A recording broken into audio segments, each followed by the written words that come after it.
How's it going, everybody? GM, as they say, the cool kids say, GM. This is JT from the EV Mavericks podcast. We're doing our weekly Dudes live on a Thursday, about 6 hours on a Thursday earlier than we normally would on a Friday. This guy just landed, and when I say this guy, I'm referring to myself. Just landed a bunch of freelance videography work, so we're going to try to shuffle up our schedule a little bit, make sure we get our guests in, and of course, make sure we honor our weekly dudes. So we really appreciate you coming along for the ride. Thanks again to the EV Mavericks for hosting this happy hour for this day. This is April 16, 2026, our 146th episode. That's a big round number to celebrate the arrival of Justin Ahn from Quidli. Justin, say hello to the world. Thanks for coming. Hey man, yeah, thanks for having me. Really appreciate Appreciate you. you. Yeah. Yeah, we Yeah, were. I know I'm based out here in Europe, so I'm glad you're able to make the time work for you guys. Hey, technically, I am a morning person. I'm the kind of guy that sets my alarm for 6:30 and wakes up at 6:25. That's because I'm now getting older, and so yeah. Well, I'm glad. Regardless, we were able to shuffle around our schedules. Happy to accommodate our Euro Bros. You guys are fresh off the ECC festival over there. Before we jump into Quidly, did you go to ECC? How was it? What's going on out there? Yeah, actually, I did go to ECC.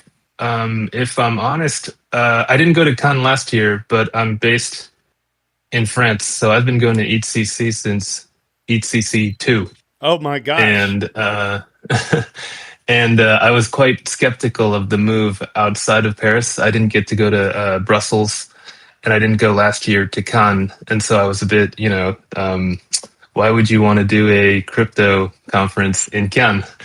But it's one of the best, I think, conferences in Europe for Web3 crypto.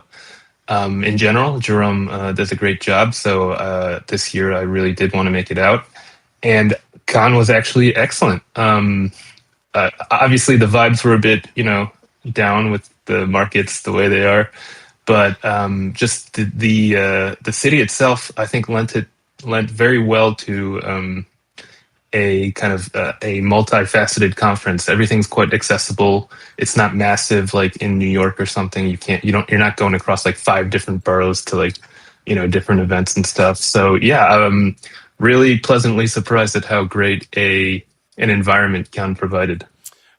So you've had a chance to meet Jerome, I'm assuming? Yeah, yeah, yeah, yeah. I don't think they call it that anymore. Association Ethereum S, but yeah. We've known each other since the Asset days and since when he was at Consensus. Oh, this Yeah. this is this is funny. I was hoping actually to get him to barbecue to my house coming up in a week or so, but because he said he's going to be stateside. I've never met him in real life, but we've been in each other's circles on Reddit, which is where all of us originate from, is the R Ethereum subreddit, and he goes by JS Tears on Reddit, and he's been writing a daily haiku until we flip Bitcoin, and so like we read his haiku, one of his haiku every episode, because he's just a freaking legend, and that's that. So Wow. yeah, yeah. I'm like, how does a guy that organizes, helps organize that huge event have any time at all to shit post on Reddit? But god dang it, we're happy he's there. Yeah, yeah. He's very much quintessentially the French crypto guy. I can't wait to meet him in person. I'd come over there and smoke some meats for him in France if that lines up. Maybe we flip the script and I bring Kansas City barbecue to him. So, Oh uh, wow. I don't know if it's still ongoing, but for a few years there was a big American barbecue craze happening in Paris. I, There was that's awesome. What did you go? Yeah, I've been to. I mean, there've been a few attempts to do like a restaurant version of that across the city. A few Um, attempts and none of them succeeded. yeah, Why? I mean, for a novice like me, I thought it was passable, but Oh, I think for actual like people from the like Texas, from Kansas City, from those areas, so it well, might be a bit like, what is this? I that's crazy that yeah, that's a fair point. Like when it says American style barbecue in a foreign country, I don't know if I'd really want to just go eat it to be let down, but I'm not saying it's not good. It could be great from the local fare, but in your words, you said that none of them survive. None of the American barbecue places survive, do they? Uh, no, I don't. I don't go that frequently, so I don't know if they're still around or not. You But don't there was search it like, out. Okay. yeah, exactly. There was a period where I could find one in like most neighborhoods. Well, last thing I'll say about it is if we ever get a chance and our paths cross sometime, like a lot of times I drive smokers out to East Denver. I don't know if you ever come stateside to East Denver or anything like that, but I do throw barbecues together every now and then, and I got a couple of tricks up my sleeve. I do a smoked Reuben sandwich. If you've ever had a Reuben sandwich, I do a smoked version of that, Oh wow. and then it's hard to resist making some A1 or A2 Wagyu brisket. So yeah, it's just a treat. But anyway, enough about that. So I just wanted one more time on ECC. You're saying the vibes are a little different because of the bear market. What were some positive takeaways? Or let me ask you this: did you feel like the conference had been infiltrated by the same old, alt L1 ETH killers and AI stuff? But how much of that rub was going on? From Canton is the one everyone was like kind of complaining about. Yeah, Um, there you go. The Canton is that. um, I mean, I think they had an outsized presence because of they're like one of the bigger sponsors this year. I, Okay. I, I do recall Jerome mentioning, yes, sponsorships were a bit harder to get around this year. I think that's probably across the board for most conferences. Yeah. So, I mean, his kids got to eat. Everyone everyone's got to eat, right? Like, so Hmm. I'm not terribly. And I think if you've like you mentioned Eat Denver, if you've ever gone to Eat Denver, that's always Uh-huh. massively sponsored by. Yeah. I think Solana sponsored it a few Solana, years. Polkadot is always like this massively outsized emblazoned spot. representation. Yeah, Yeah, and yeah. So yeah, their money's green too. You got to have a conference. exactly. Yeah, yeah. Yeah. So no, I didn't. Because there's two major conferences in France. There's ECC, which is very much community oriented and run from the beginning. I remember ECC two when I was first, openly curious. It was at a university in Paris, just a city school, and went into a talk. I can't even remember what the talk was, but like sitting just behind me was like Vitalik at the time. Like that's how like small and accessible everything was. Just some guy, huh? So Just some yeah, guy. exactly. That's kind of what it was. It was just like some random, random sickly looking nerd. But but there's also that. I mean, that's kind of just tells you how accessible everything was. There's also the massive. It's going on right now, which is why I'm mentioning it. It's very much more evil empire kind of oriented. Paris Blockchain Week, which Mm. is absolutely, Ripple is a sponsor. Who I mean, Cardano is a sponsor. Like so I think between the two conferences, uh, no matter the market conditions, I'll always stand ETCC. That's to your point, and is every time I run into, especially somebody around my age, that's like, oh, I started buying crypto, and I'm like, so how's your Solana and your Ripple doing? And they're like, pretty good. I'm like, why do you like them? Well, they're going to be the future of international banking and like all this. And I'm like, and I'll even say like, well, let me guess, this is going to be the future of international banking. How'd you know? It's like, well, Yeah. My first sex buys off Kraken back in like 2016 or 17. I can't remember. My first actual sex buy was that sounds weird. My first buy off a centralized exchange was XRP and XLM. Yeah. So Lumens, there you huh? go. Stellar lumen. Is that Yeah, there? exactly. Man, it is crazy though. Like, well, speaking of Vitalik, I just a side note. I invite him to my barbecue at my house every year. I only invite him once. He knows who I am. He's not coming. I don't think he likes meat. That, but I always invite him. I ask one time a year, and I invite his dad too because I think his dad would be pretty nice hang too. So. Uh, but yeah, it's funny when you go back into the annals of crypto history, the number of tombstones that are out there of projects that have gone by the wayside that had all the hope and promise in the world.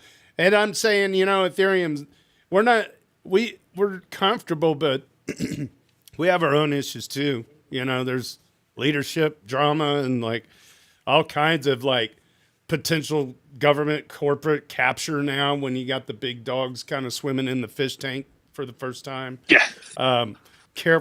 Careful about shitting on other projects too much because the world come back bite you in the ass and make you look like a fool in a 24-hour period if you're not careful. So 100%. yeah, but fuck Ripple. All right, so anyway, let's jump on over to Quidli. I'm hoping I'm saying this correct. So I'm going to switch screens over here to the Quidli site, and it sent me to df.quid.ly. And so let's do this. Let me see if I land the lawn dart in the right place before we dive crazily into this.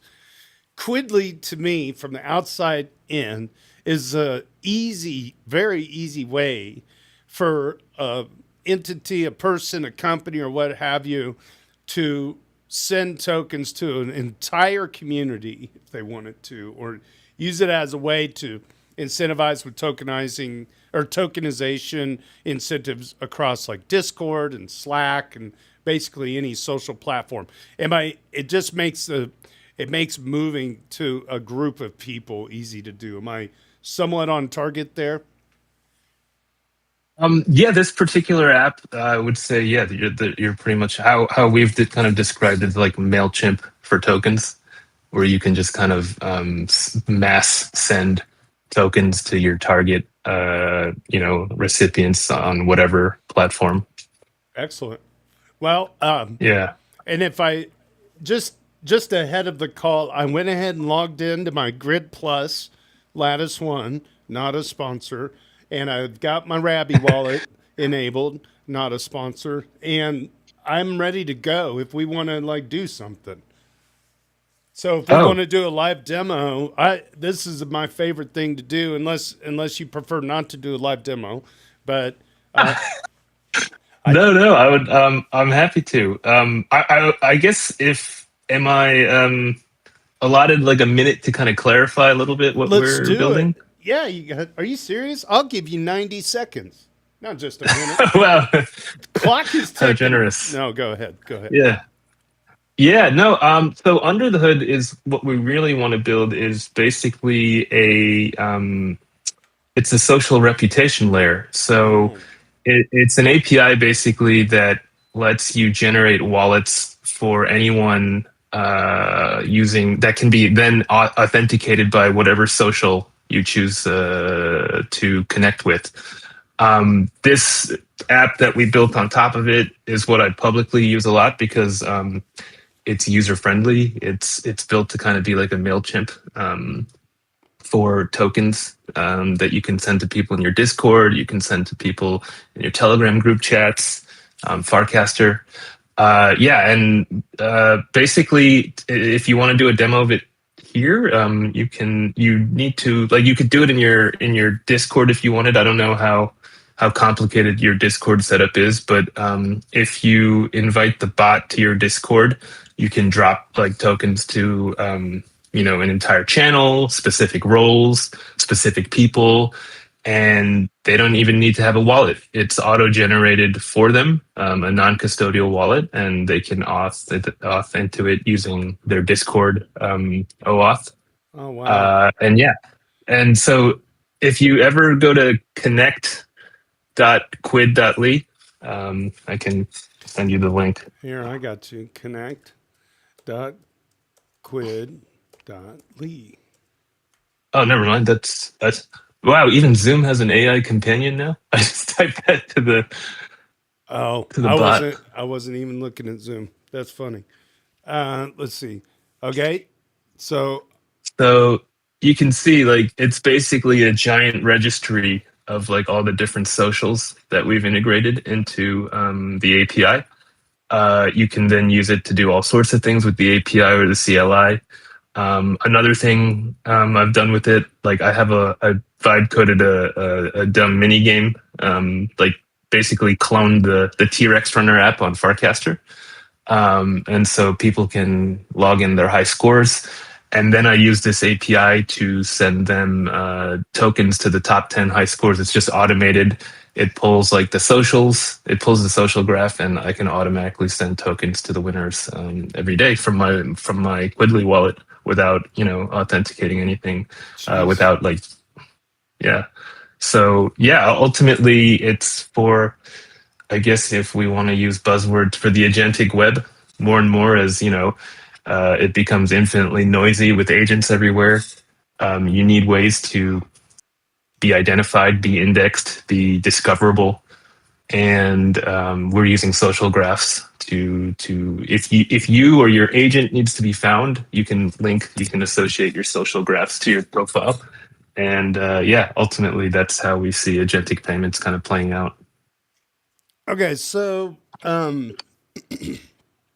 when I was on the original homepage, it was saying something along the lines of if you wanted to send tokens to an entire like NFT. Okay, so for instance, the EV Mavericks NFT contract has like 1,324 NFTs in it. Could I pull up the token contract and then those anybody that owns the EV Mavericks NFT, then I could airdrop them $1 or something? Yeah, yeah. So you could add recipients. Okay. Um, oh wow, we cleaned it up. I didn't realize we cleaned this up. Holders, you can go to. If you're listening, Luis, nice job. Oh, I go to holders. Yeah, Shout out to. Did you say Luis? Is that who we're shouting out? yeah, Luis. Hey, Yeah. awesome. Nice job. Nice job, Luis. Great job. Appreciate you. Great work out there. Good morning, Vietnam! All right. So now, okay. So You the can contract if address. Let me see the EV Mavericks. I know Ben Broad. Maybe Ben Broad will be better at this. I want to make sure that I get the right contract address here, and I think there's a way to get it off of OpenSea. Yep, that's us. Look at those nerds. All right, website copy. Do I just copy the address out of here? I think that'll do it. Okay, copy the address, right? Paste the address and then search. Nope, that's not on base. This is mainnet Ethereum. Okay, see, that worked. I'll be yeah, damned. So I hit select. All right, cool. And it says NFT holders, right? yeah. Okay, and then I click next, and an error occurred, but that's okay. At Oh least, snap. well, it could be maybe it's like this brave, stupid shield thing. I don't know. I'm really good at breaking the internet. All right, let's just switch over to mainnet. Mainnet. Yep. Okay, there it is. Select and then next. We're on it. See, it was the brave. It was the brave shield. I fixed it, Mom. All right, cool. Oh wow. All Way to right, go. cool. Let's see. I know. What did I? Ben Broad. What was that Farcaster shit coin that I made on one of those shows? It was like the Hadoots coin, but that's probably on base, isn't it? Yeah. So anyway, there it is. Like there's a way to do this. Regardless, I could put in if I had a bunch of balance of whatever in here, I could send it over to every Just send a single. bunch of shitcoin. Yeah. How cool. I don't want to send any of this other stuff because it might be like scam tokens, and I'm not all about that. I'm really not. I promise. Oh, but what if I probably can't do cross chain, can I? No, at least not yet. Anyway. What do you Okay. mean cross chain? Well, like if I was to the token, it has to be on the same network as what the NFT is on. Maybe I'm No, hallucinating. it Okay. doesn't have to be. Oh, really? So Yeah. what if I Yeah. switch? So what would I do? Switch to base up here? No, yeah, I guess if you're using your wallet, switch to base. Okay. But in the interface, you should be able to find all your base tokens. If you have a particular token in mind, you can type it in. Yeah. So we made the shitcoin on Farcaster. I can't remember the protocol that we used, but it was like, oh look, here's bankless token. Let's do this. Per I receipt. when I demo, I always use dick butt.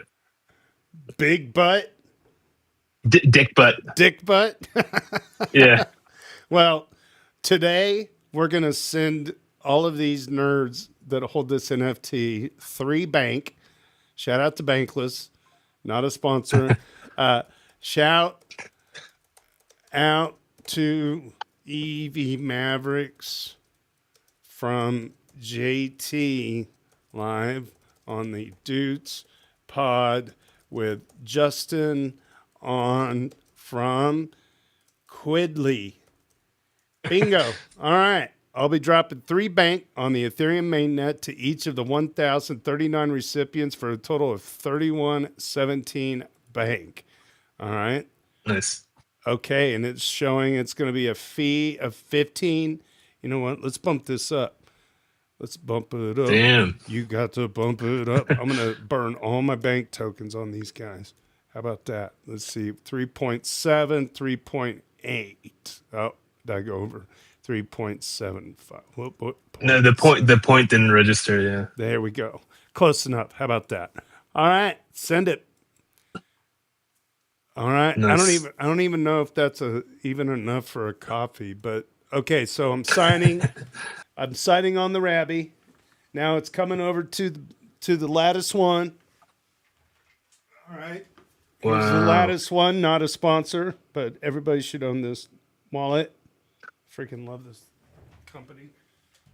I love that you're doing this live. This is awesome. It's fun, isn't it? No, I'm like, oh, error occurred. Okay, that's okay. Whoops. But the transaction seemed to have gone through because let me look at the Rabby here. There it went. Yeah. So it went through. So that was just some whatever internal thing. Did it go through?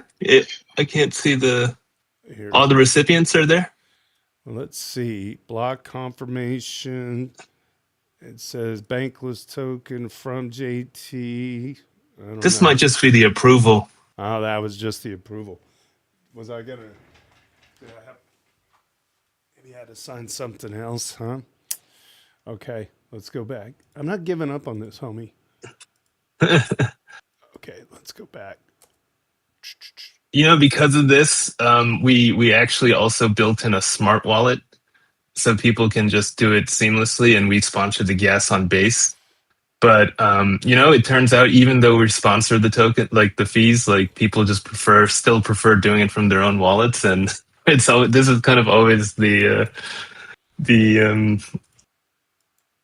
sometimes the jankiness of doing things on chain. Okay, so I took the 0.75 out just for funsies.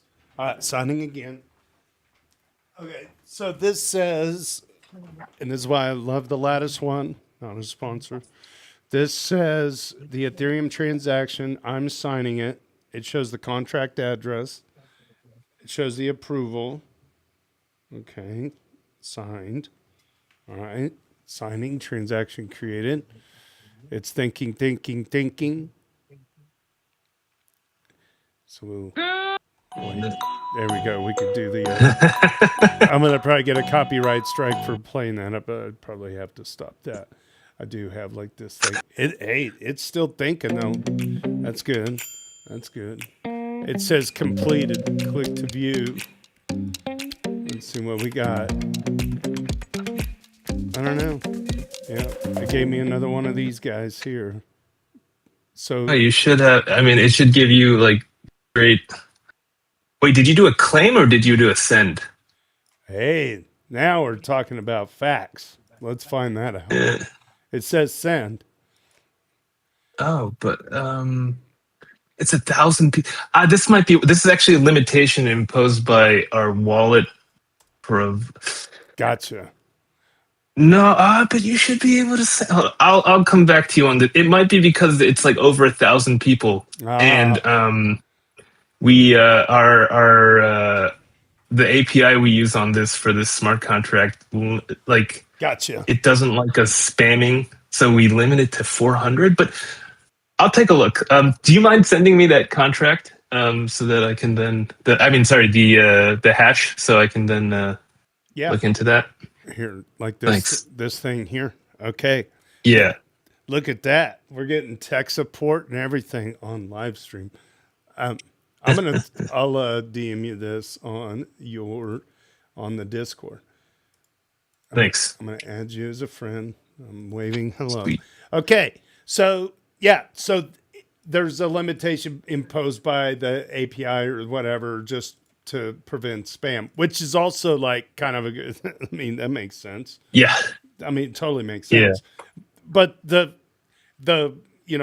50,000 foot view is like, there's a way to get this done to, once all the details are ironed out, do you guys have to do some hands-on caressing of different things in order to get teams to be able to do stuff like that? It depends. I think for the most part in this particular app that we built, it's mostly like smaller community tokens. Mm-hmm. We've seen mostly used. I think we've gotten almost like 20 billion tokens like distributed using this. But just to interrupt for a second, it could be also that sending to a contract address directly that also has more than 1,000 people is a whole lot different setup than just doing it inside of a Discord with 1,000 people.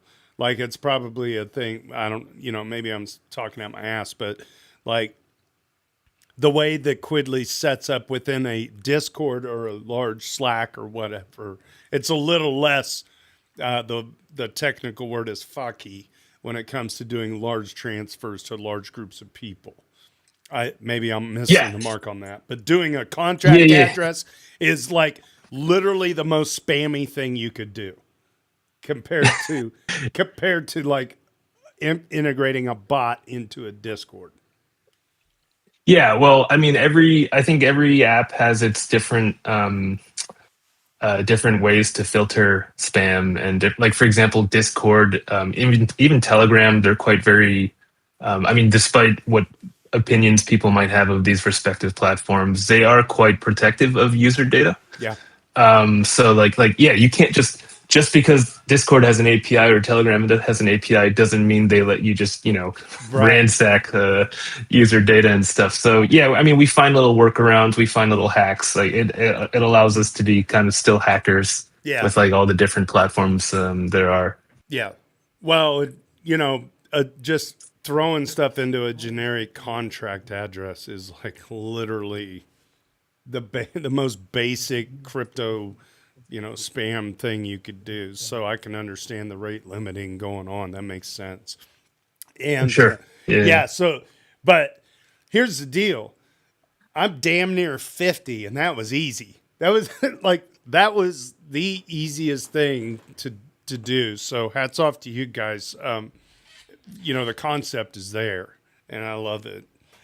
So yeah, thanks. What did Justin, we usually I always like to kind of do a little bit of an origin story on our guests. So let's rewind back out of Quidli back to baby Justin. And when was the first time, not necessarily that you heard about Bitcoin, but like When was your first like tech move into crypto where you're like, I have to be in this industry? What was that for you? Um, so I was working in tech, starting with e-commerce. Prior to that, was doing consulting, and then came into. I mean, I'm not 50, but I am 40. I'm 41 this year, and Damn, so Asian don't crack. Look at him. yeah. Well, I mean, like one day it's just gonna be like boom, it's gone. but yeah, but yeah, I did the typical thing. Started in like consulting, moved into tech at kind of like the big startup boom at the beginning of Web 2, kind of Yeah. transitioning. Oh yeah. Uh, You remember pets.com? yeah, yeah, exactly. Um, so yeah, my first venture was building e-commerce in Asia. For a group. I don't know if you're familiar. European people might be would be more familiar with Rocket Internet. Okay. We were basically cloning popular U.S. Silicon Valley style ventures out in Europe and then Asia. I joined them when they started expanding into Asia and was rolling out. We rolled out 3 ventures with them. It was basically Zappos, if you remember Zappos, for like fashion stuff. It was an office one, kind of like, just officedepot.com. And then Zalando, which was the most, sorry, not Zalando, Lazada, which is pretty much an Amazon clone. That was the most successful one. Um, it was sold to Alibaba. But I spent most of my time doing the fashion one. And yeah, it was great, but we were doing it out in Asia, and very clearly I understood the limitations of payment rails at the time. So hearing about Bitcoin, seeing, I mean, my first exposure to it actually was more like all these articles at the time talking about, uh, I want to call it Pirate Bay, but that's the torrenting thing. Oh yeah. Pirate Silk Bay. Road. Yeah. Silk Uh, Road. all these articles about Silk Road at the time were just like making Bitcoin sound like this insane, use it to like get someone assassinated or buy drugs. Yeah. And I just thought that was really interesting.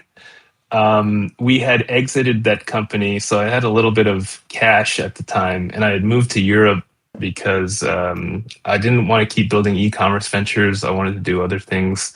SaaS was sounding really interesting, so I came to Europe to do business school, and I really didn't have much else to do besides, business school is just like hanging around. Like, it's like a party. It's like an extended party for people that did a little bit of working in their lives. Had nothing much else to do, and that's when I started getting into Bitcoin, like just reading about it, just perusing Bitcoin talk. About my first Bitcoin in 2013, Oh my gosh. I and was on that was, Bitcoin Talk too. Yeah. yeah, it was literally P2P. I didn't do it through what did they call it back then? Was it local Bitcoin? Yeah. Is that what Yeah. the Yeah. So and sorry, go ahead. well, I was gonna say, so you're from the United States and then moved to Europe for schooling. Where you didn't do any schooling in the US? I did high school and university. Where'd you go to I did university? at the University of Maryland. Oh, okay, cool. Uh, Yeah. I'm actually gonna be not too far from you starting on Sunday. I've been invited back. I know it's gonna come as a shock to the listeners, but been invited to go to a conference at Princeton of all places. So like, Nice. my mom is so proud. Anyway, so okay, so now you're over in Europe, business school, bought Bitcoin, mostly peer to peer. Your Bitcoin Talk account was alive and active. I was on there too as JT Nickel. That got hacked. Actually, got used as part of a scam ICO where my name was involved, but I Yeah. was not involved. I have a whole backstory of that shit. I was like hacked and like lost money and made it on MTV, mom. the true crime series. So that's Oh, so. And then okay, so startups, and then moved on, and then when did the smart contracts enter into your fold? yeah, yeah. I mean, Bitcoin was just speculative, to be honest. It was just like, oh, here's this asset. It's like going crazy. Even when I bought it, it was when I first bought it, it was $800. Yeah, So it was just like, what the hell am I buying? Like, why am I spending $800 on this like random thing? But I think I got more into it as ICOs started getting the craze on the ICOs started shortly after. I mean, I held up to it just because I didn't know what else to do with it. But then, when that boom started happening, particularly because of ERC20, uh, so this is probably the second wave with ERC20, mm-hmm. kind of just making everything easy. Smart contracts really kind of opened up for me, like, oh shit, you can actually build stuff with this now. It's not just P2P payments, which was pretty much all you could really do with Bitcoin at the time. Like, you could build applications that run on top of this blockchain, and as long as there's like an internet connection, like everyone can participate. And with my limited experiences and stuff, so I'd gone to do like a SaaS startup which failed, and I joined like an ed tech company from an investor that was in my company, and that also got acquired. And so I was just seeing a lot of weird, but cool, but kind of fucked up things in terms of like, employee equity, employee stock option kind of stuff. And ICOs and programmability really made me think about like, oh, this could be a different way to build companies and share value with people that build stuff with you, Right. sharing value with the people that create value. And so, yeah, the smart contracts really made sense to me. And which is interesting because I think what a lot of people are attributing to agents now is kind of how we were talking about smart contracts back then. It's like, oh, like everything's automated. You just have it out there. It's like, what do you call it? What did we call it back then? Immutable. Like you can't Immutable, change it. autonomous. Yeah, exactly. Like you can't change it. And then now you're like, oh, well, it needs to be flexible. It needs to be malleable. So an agent can do that. But I mean, prior to there were guys back then that were already kind of foreseeing the AGI era and we're already talking about machines using crypto and blockchain to do stuff. But I think it's funny how long it takes for a lot of these things to marinate and come into fruition. But yeah, in any case, that's when I started really getting into crypto, is like not just as like the speculative thing, but like, oh, you could build stuff, you could build applications on here. When did Quidli go live? So with my co-founder Guillaume, he's a proper French guy. We tried many different things. We started with security tokens because we were really interested in equity kind of stuff. Wanted to build. I don't know if anyone here is familiar with ERC 1400. We were contributing to that standard. It's partially fungible tokens, which could then be used to emulate like shares on chain, because like shares are not completely fungible, but they're also not solely unique either, right? There's multiple classes, but they all belong to one kind of entity. And so we were really focused on that at the time, work for equity kind of stuff, where you could just pay in shares instead of, ERC20, like random, like Aave token, for example. At the time, I remember ETHLend was getting big. As So a yeah, as a bit of a pivot there, do you see a future in the world where shares are fungible once they become tokenized? I'm talking about classic stocks. I still have the conviction that that will happen. I just don't think it's us that's going to build it anymore. It's really legal engineering. It's not tech. There's no technical friction They to do it. It's just, yes, yeah. yeah.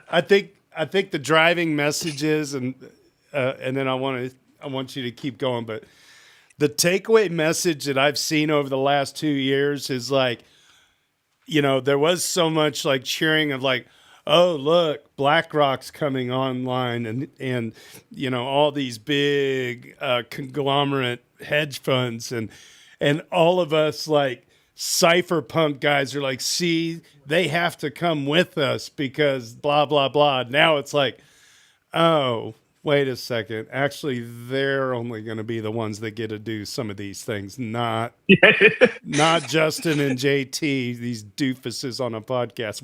We've lost all hope. It is drained out of our veins. The reality is setting in.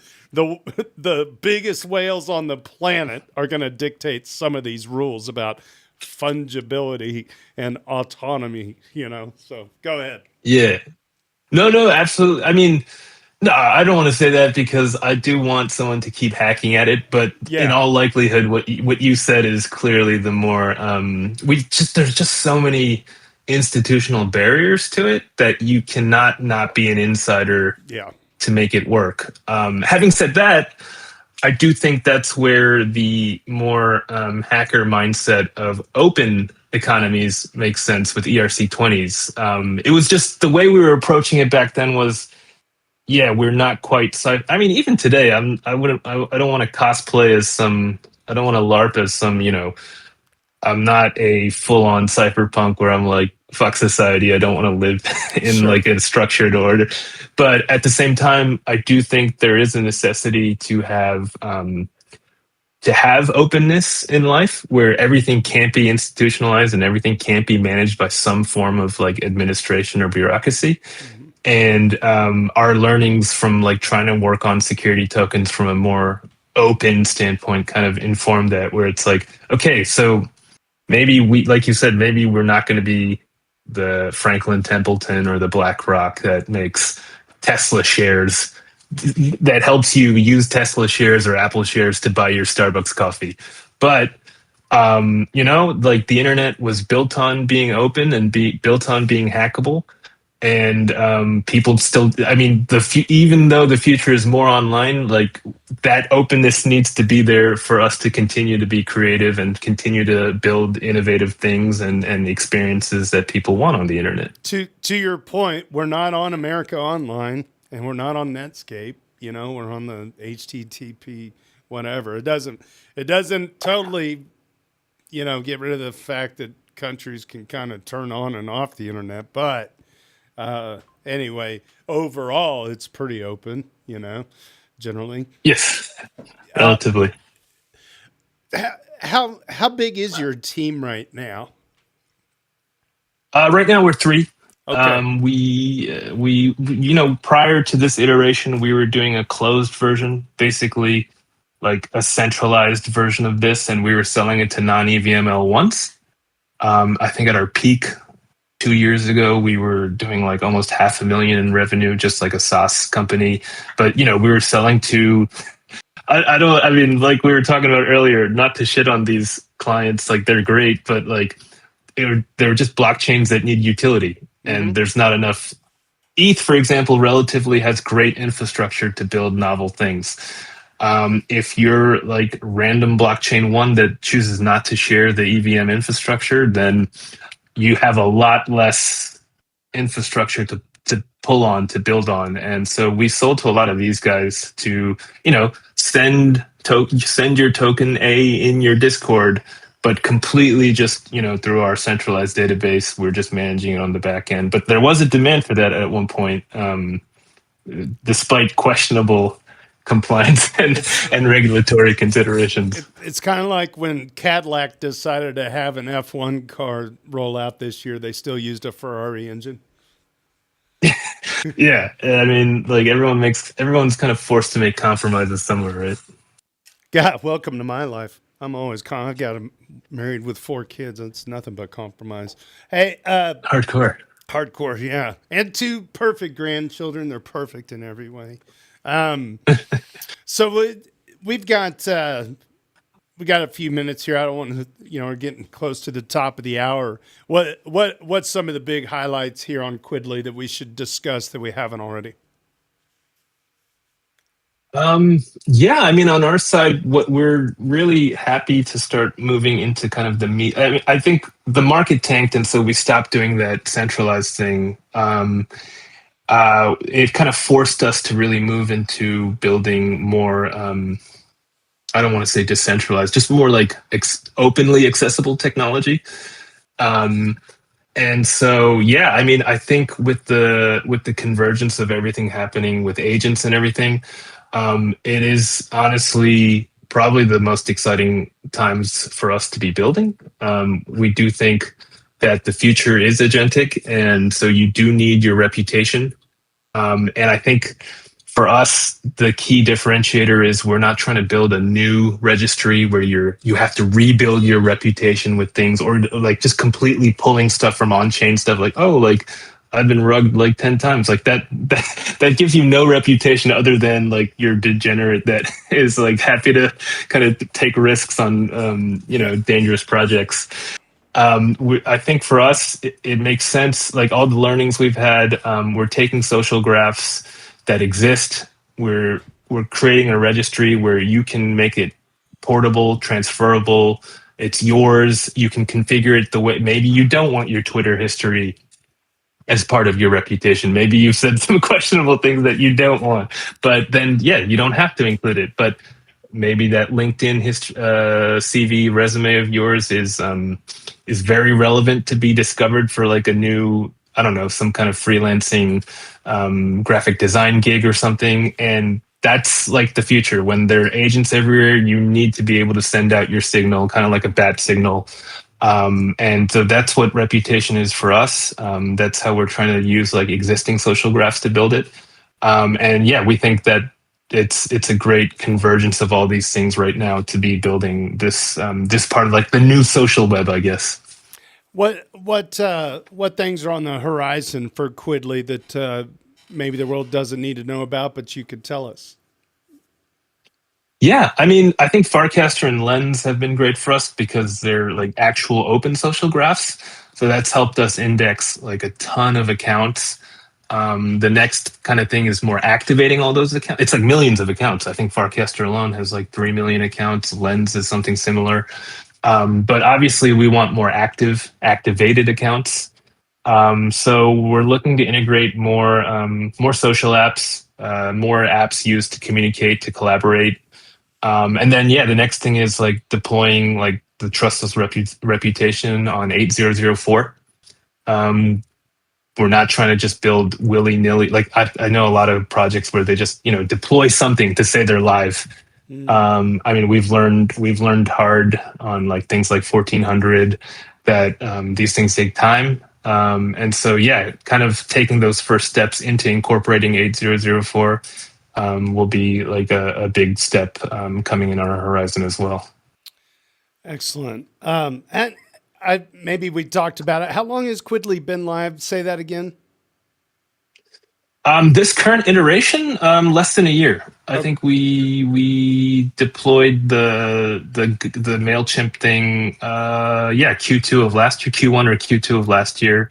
We then made the open API for anyone to use, the Connect API, at the end of last year. And we're starting to build more things on top of it now. excellent. I'll share my screen real quick. If you want to go out on the X and follow Quidly, it's at Quidly Protocol. And if you want to follow Justin Ahn, he is at on_going. I freaking love your username, by the way, ongoing. That's Thank you. that's that's smart. Uh, that's a good username, and it looks like you guys are cruising. And I'm the eternal optimist with all of the shenanigans of the world and all the things that are going on out there. I think as long as people remain grounded and keep their eyes on the future and kind of bring hand in hand. We got the hedge funds coming on, and you got Tom Lee buying all the ETH, and like there's some big stuff happening, and on one hand, and then on the other hand, if we can keep some cypherpunk within us to do right by the world with this technology and propel the entire industry into the next 10 years. It's hard to believe that Ethereum is now over 10 years old and Bitcoin is however old it is now. And, you know, the same thing, the same cycles, the bull bear thing. I know things are different with this bear market, but I have never seen so. It's like the weirdest juxtaposition of increase in like institutional interest and almost this weird like decrease, like things are a little quieter at the conferences. I mean, we still see the same old L1s and the AI grift that goes on, but Ethereum, it just keeps chugging, and it just does, and we're here for it. So, and we're glad you could come along the ride today for our podcast. Now, I don't know if you know how this podcast works. I mean, we're kind of wrapping up the interview side here, unless you have something else you want to add.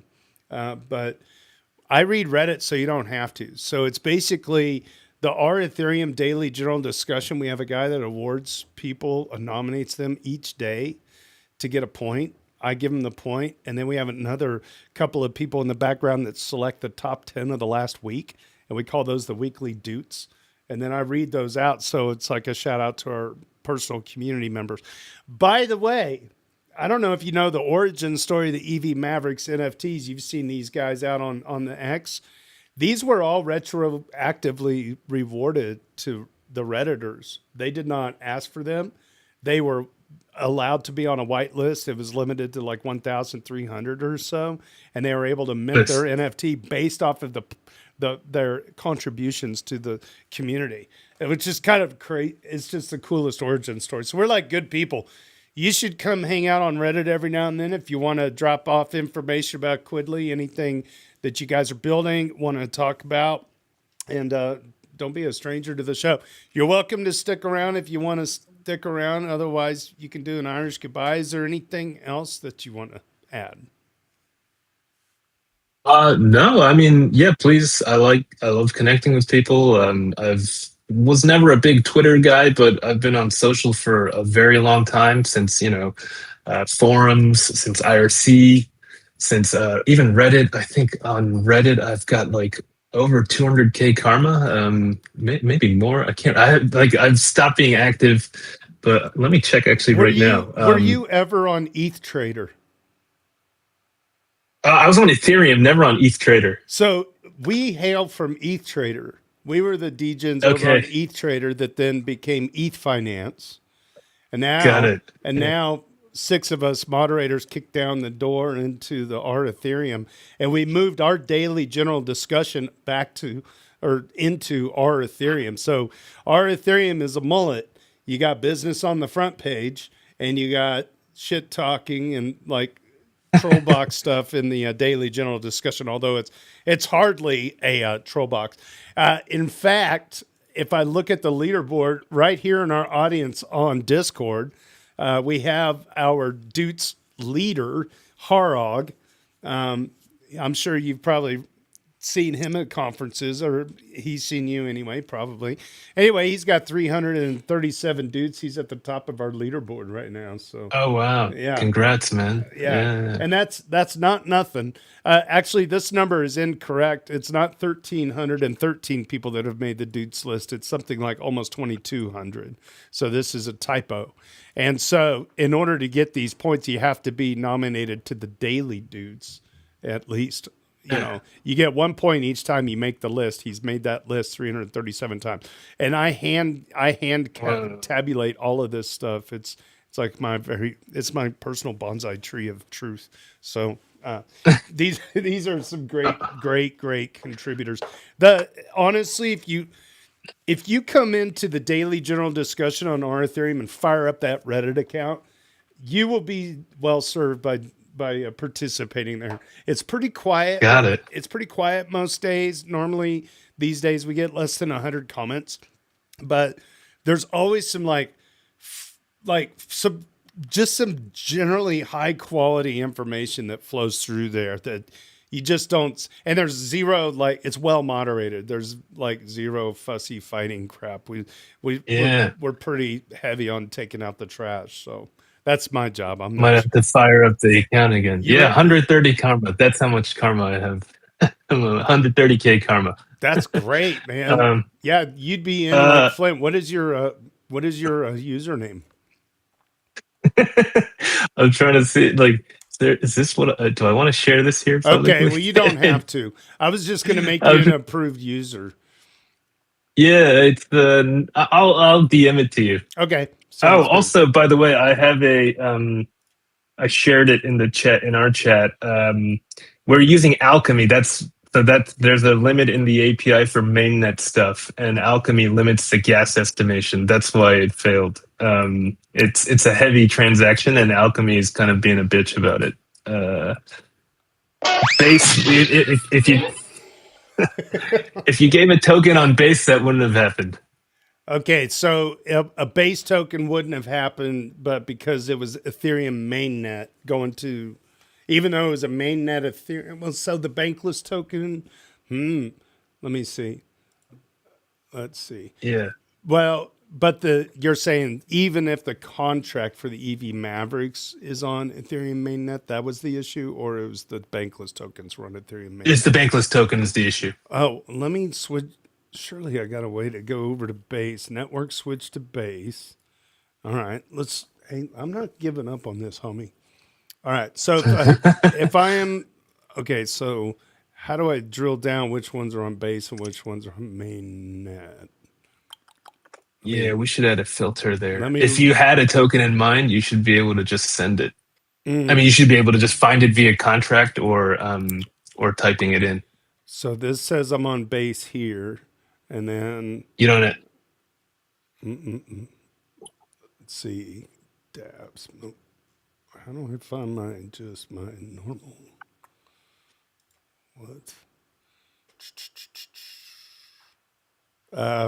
This is me being limited by my own intelligence. So on Rabby, I've got my jtnickel.eth address up, and I've selected base, but where do I find the tokens that I have? Wait, do I need to click here? Settings. This says EVM wallets, jtnickel.eth. We go to settings here. You should just go to the wallet. If you go to wallet, you'll get a view.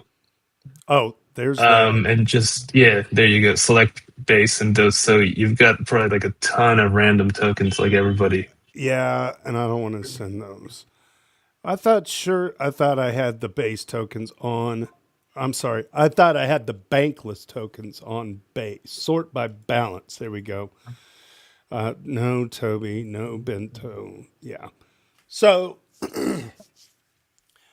let's see. Lark has flat money points. I'm just looking to see if I recognize any of these. Ooh, I've got USD. Ha. Yeah, if I take USDC here, let's go. Send USDC. Add the recipients, the holders. You know, if you hit Windows V, you can open up your clipboard. Oh, your clipboard. Nice. Okay. Token is not found. That's the contract address for the EV Mavericks. Because you're still on base. You got to go to mainnet. Okay. No, on our interface, you have base checked on, but you want to change it to. Okay. Yeah. That's right. There you go. You're good. Thank you. All right. Good. I might be able to blow this up a little bit. So select. Okay. Now I click next. Now I got my wallet. Now I'm going to say hello from Doots podcast with Justin Ahn from Quidli. Okay, beautiful. And then if I do like 0. Let's go point. Send them like, see if I can get, nope. 0.2. Nope. Just give your 2 cents. 0.2. There we go. Yeah. And what does that say? A total of, okay, come on. Let's go 0.09. Can I do that? There we go. Everybody's going to get, so I can go 0.1. I can do $100. All right. So everybody's going to Nice. get 10 cents. There's your dime coming from a nickel. Ha ha ha ha ha. Ding. Woo. Ba-dum. Okay. Now, since we're doing this on the base, we should be good. All right. Send it. Push to the I just love that lattice. this is happening live. This is awesome. All right. Okay. Error occurred. All right, just retry one more. It might be because it's that you got that thing in the middle, but yeah, it usually works on the second. Approve. All right. Transaction created. Ah, now we're getting the signing. So Yeah, there the we first go. one wasn't approved. Interesting. I fucking hate wallets. Failed to create value argument out of bounds. Value. Oh, what the fuck? That's All right, right. this is good though. This is good though. We're breaking it. All right, that's good. All right. Well, we're not breaking anything. We're bugging it. All right. Yeah, we'll debug it. I love it. Yeah, we'll debug it. I'll get back to you. I'm gonna do it one more time just for funsies. All right. Just because I Awesome. like clicking things. That's It's driving me crazy. okay. Now the approval. Okay. Now the beginning. Signing. There it is. Failed to create value argument out of bounds. That's all right. Failed to create value argument out of bounds. All right, sweet. I'm gonna get back to you on this. This is driving me crazy. That's But it. I do have to go pick up my kids. All right. Well, Justin, it's been a pleasure. Don't be a stranger. If you're ever in the Kansas City area, hit me up. I will throw Oh. down either at I do a fire pit like thing and it's all good. But honestly, I'd love to come over to visit you sometime too at ECC if I can make it over there someday. So, Justin Ahn, ladies and gentlemen, thank you again. Appreciate your time today. No, thanks for having me, man. This is fun. I'm glad it was funny to just shoot the shit. Yeah, I'm good at that. Listen, let's reconnect and try to do that live signing thing again. We can turn it into a short or something and send it out on the tweets. Absolutely. Yeah. I'll follow up for sure. All right, Justin, everybody, thank you again. Appreciate you. Cheers. Cheers. Ciao. Awesome.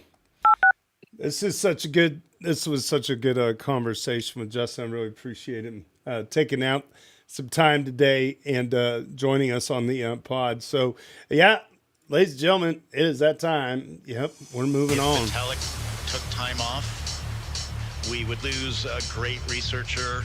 A great mind, And he's not just writing about Ethereum, he's writing about collusion systems. crypto economics. That would be a tremendous loss to the world, but the Ethereum machine would just keep... All right.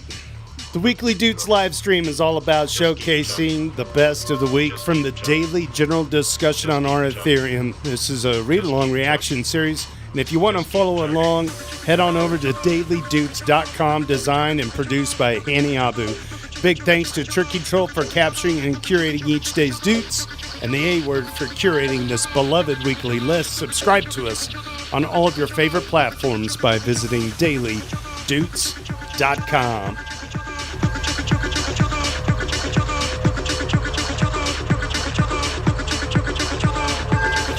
All right, this week, here we go with our top 10 on the leaderboard for this week. There's over 2,000, probably 200 people that are on this list.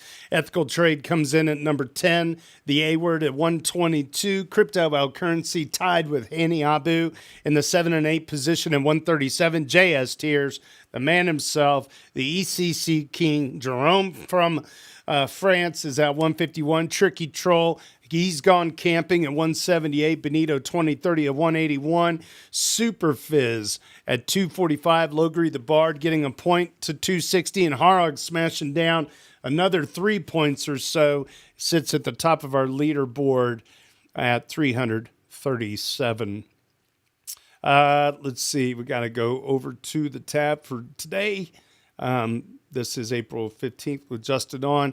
Morning roundup. We got Mysterious Town 6196 chimes in Ethereum. User Gumba Bucky Gumpa Bucky chimes in at 2,245, and M4G Lock at 0.3126 on the ratio. It's always good to see the ratio doing something a little more than it has been lately. That's good. Baby steps. Weekly haiku courtesy of JS Tears. I gave up Marlboros. The data monotonous rose. And Ouroboros. What is an Ouroboros? What is an Ouroboros? How did you even find that word? Is an ancient symbol depicting a serpent or a dragon eating its own tail, representing the eternal cycle of destruction and rebirth, infinity and unity. Let's read this again. Gave up Marlboros, data monotonous rose, and Ouroboros. Oh, it's a thing eating itself. Wow. Okay, how does he do it? JS Tears, how do you do it? The Ethereal newsletter has their new weekly newsletter up at number 19. Headlines include Roman Storm acquittal hearing, ETH Global Can Hackathon finalists, and the EVM Now Block Explorer. You can find all of these news articles at ethereal.news. That is put together by fellow moderator A.B. Kothup. Our shit post of the week. Holy cow, they gave it to me. I am blessed, friends. This is crazy. Yeah, the ship post. Oh, okay. I know what this is. So this really sucked. To be quite honest, we had a day where the daily general discussion just abruptly stopped working. And so I was basically saying we're forever April 8th. I have edited this several times, but basically got it working again after going back and forth with the Red Hat. Something happened with AutoMod. So yeah, so we had this, the real shit post of this honestly was not this, but there was there was 3 days where Tricky Troll was going camping and needed somebody to do the substitutes. And it ended up being like April 8th, April 9th, April 10th. He comes back on the 11th. He's like, did time stand still when I left? Because like there was nothing to post. So he was able to like take care of it. Yeah, that was wild. That was wild. Tricky he was a little confused. User SM3GH34D educated their kiddo with Kentalo's stupid games and Ethereum. Let's see. I got to do something, friends. I apologize. I have to change my preferences because I can't see people's Doot score until I get the preferences back over to the old Reddit. All right. Check that. Okay. Let's do this again. User SM3GH34D for this week is a duder number 14. Educated their kiddo with Kentalo's stupid games and Ethereum. User Cantalo, relative newcomer to the show. Full transparency, I cashed out some of the kiddo's stupid games.wtf chips to fund a non-custodial wallet for him. I set up a MetaMask card on his phone, so now he has a tap-to-pay method. I think seeing his on-chain activity translate into semi-permissionless financial freedom, I still had a KYC for him, is a great learning opportunity. Giving him a non-custodial, air quote, modern prepaid debit card lets him interact on-chain and opens the door to slowly dab a toe into the deep end of the pool while still granting me the ability to introspect into his spending while he is still a minor. Thanks. This has been a great opportunity to educate and empower him outside of what TradFi will allow. I think it's going to motivate him to grind some more on the current leaderboard too. Well, that's great. That's actually amazing. So yeah, hats off to you, man. That's really nice application there. You know, turning some of the game money into a way to do a non-custodial wallet. It reminds me of something I did when my son was 10 at the time. I made a video on YouTube that a Ledger wallet is easy enough. Even a 10-year-old can do it. And it got And then I left on a side note, I left the address that was created from that wallet into the description on YouTube in case anybody wanted to put some money on there. Sure enough, some people did. And now he's like in college, and that was like college fund money. And I told him, I said, you're not going to be able to touch this money until you're 18. And what did he do? Opened up a mini pool. He's not even cashed it out. So that's, you can look on YouTube. You might type in my name, Jeremiah Nickel, and then 10-year-old ledger wallet. Easy enough for a 10-year-old to do it video. Anyway, that little stinker, he's now an engineering student and doing well, and he's not cashing out. So he's staking it. It came full circle. It's crazy. So hats off to you, man. That's really nice. That's a pretty cool story. Alexis Keff explains the mind-blowing social engineering behind the drift hack. Alexis Keff is a Duder 106. He's climbing up the ranks fast. Drift protocol incident background update. The amount of social engineering that went into this is mind-blowing. More than 6 months with multiple face-to-face meetings at major conferences. I'll copy-paste some juicy paste below, but please read the whole thing, especially if you're a dev working on a DeFi project. Quote, the preliminary investigation shows that Drift experienced a structured intelligence operation requiring organizational backing, significant resources, and months of deliberate preparation. In or about fall of 2025, Drift contributors were approached by a group of individuals at a major crypto conference who presented as a quantitative trading firm looking to integrate on the protocol.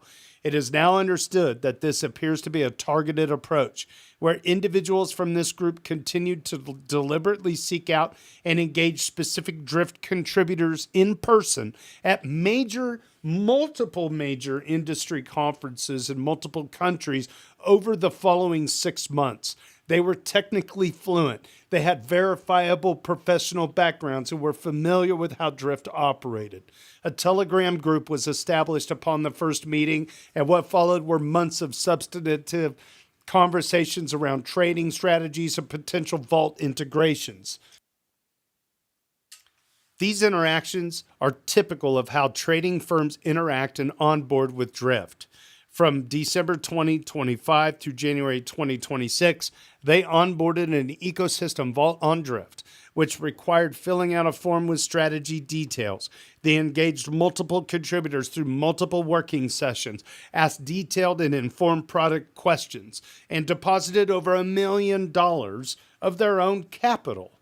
They built a functioning operational presence inside the Drift ecosystem deliberately and patiently. Integration conversations continued through February and March 2026. Various Drift contributors met individuals from this group again, face-to-face, at multiple major industry conferences. By this point, the relationship was nearly half a year old. These were not strangers. They were people Drift contributors had worked with and met in person. Throughout all of this, links were shared for projects, tools, and apps they claimed to be building, which was standard practice for trading firms. You know, this reminds me of a skit. I can't remember where it was. Somebody could let me know on the chat or what have you. That it's like people that are trying to run a fraudulent business just end up running a business.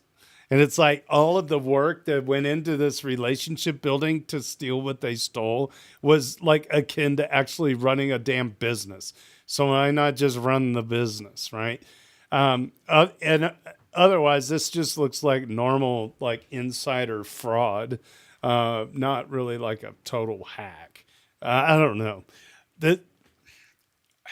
It's sad. It's sad. I didn't even see what the amount of money that was stolen was. Hundreds of millions or dozens of millions? Dozens of millions. I don't know. What a bummer, though. Yep, you hate to see people's vision and dreams get infiltrated and lose their shit. It sucks. These people suck. You suck if you're a scammer. If you work in a call center, stop calling me. I hate you. All right, good. Here we go. Harog issues a valid warning for all DeFi yield farmers in the space. Harog, no new daily. Oh, this is when the daily was borked. I will post it here. This is from April 8th. I can tell you the exact date. For anyone yield farming with stablecoins, steer clear of the high APR on Dolomite. Dolomite. Okay. There's a chance, man, I can't let it go. Was Dolomite the name of like a black exploit movie in the 70s? Dolomite?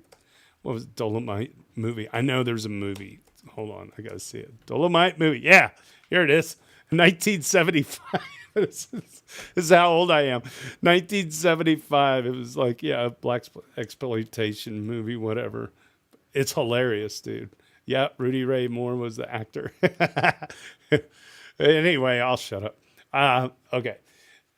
Anyone yield farming with stablecoins, steer clear of the high APR on Dolomite. There's a chance you might never get your stablecoins back. Yesterday, the World Liberty Financial Team, oh, well, there you go, deposited $500 million worth of their WLFI tokens and borrowed all the available stablecoins on the platform. World Liberty tokens are not the most liquid ones on the market, you think? And anyone could guess that in case of a large liquidation event, Dolomite might end up with some bad debt. If you have stable coins on there, just be aware that your counterparty are the max extractors in our space, which do not have to fear any prosecution at all. APRs on Dolomite are now around 7 to 14% on Tether, USD Tether, and USDC Circle, right? They were over, yesterday they were over 20%. Juicy, but not worth it. Okay. And then there's a bunch of relative tweets with all the sources. Thank you, Harog, for looking out for the little man. All right. User Rhythm of ETH. User Rhythm of ETH is next on our list here. Deuter number 104. Details a potential part of the Ethereum roadmap which may impact solo stakers and Lido CSM operators. And user Yorick Down digs deeper on the matter. Yorick Down is a Deuter number. Yorick Down did not get a dupe because it was a reply. So I'm giving them one now. They deserve a dupe because they got into the replies for this. So congratulations, Yorick Down. You are now a Deuter number 1 for making it to the weekly list. There you go. Skipped over the daily, went straight for the gut on the weekly. All right, here we go. The Ethereum roadmap, solo stakers, Lido CSM. Here we go. There's a serious issue. This is Rhythm of ETH talking. There's a serious issue looming over CSM in regards to the Ethereum roadmap. Justin Drake hinted at a single slot finality, basically ranking validators by stake size when deciding who gets to attest or participate in sync committees or propose blocks. In order to further reduce the network load, the requirement for reliable SSF. This means regular 0x01 will see reduced yield. He estimated 33 plus ETH validators would likely make the cut. If this happens, only the 0x02s will be visible in CSM, which forces an all or nothing 32 ETH bond right now. So the validators are capped, fully secured by a bond, and can have automated withdrawal rewards to keep Lido viable.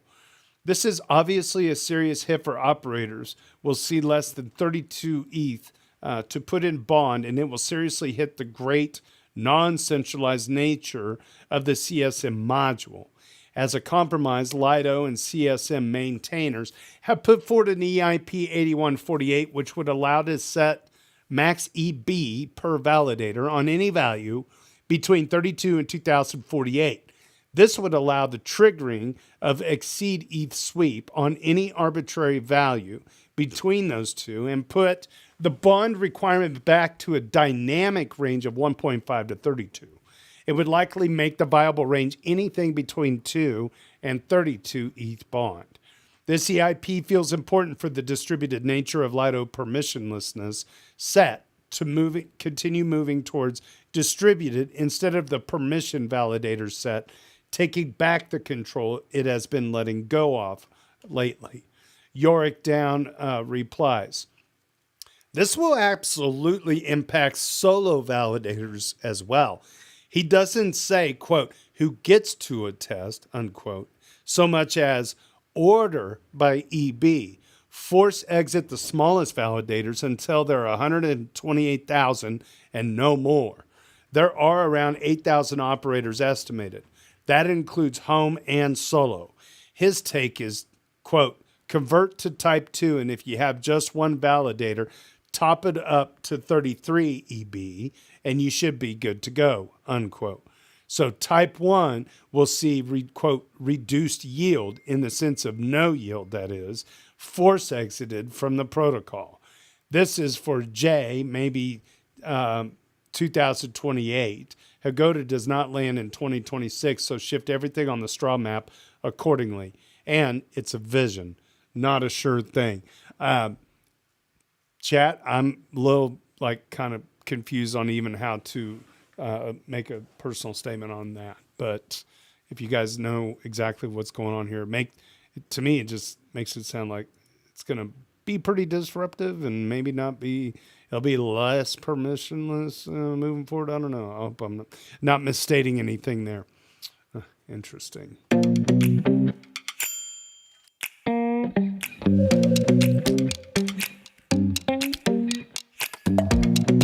All right. User Harog, top of the heap, covers Zach XBT's latest investigative work. Zach XBT, the security researcher, published a new Twitter thread about payments between North Korean IT workers and their handlers. Zach XBT got access to the server because one of the involved North Koreans used a compromised device. There are 390 accounts on the site. They will not only have payment information, but some internal communications as well. According to Zach XBT, this only covers a subset of North Korean IT workers. There is also better organized groups than the one exposed now. The workers can use Indian KYC services to create accounts on various sites. To receive payments, this group seems to use a service called Payoneer, which is an American company based in New York City.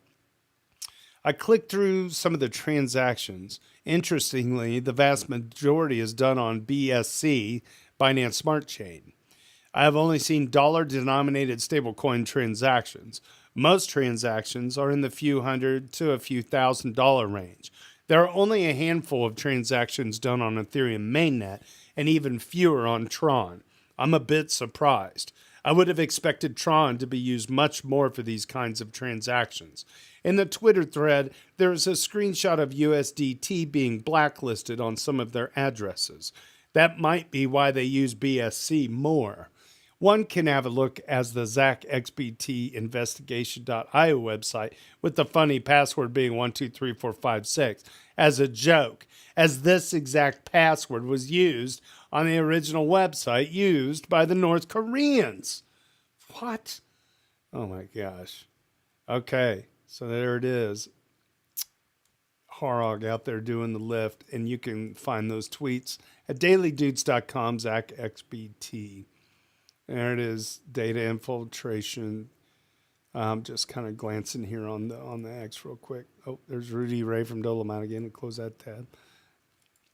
Thank you so much for that, Harog.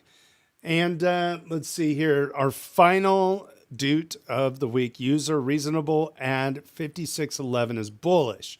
Bullish, I tell you, on the Ethereum economic zone. This is a duder number one, making the round out for the weekly list. Congratulations.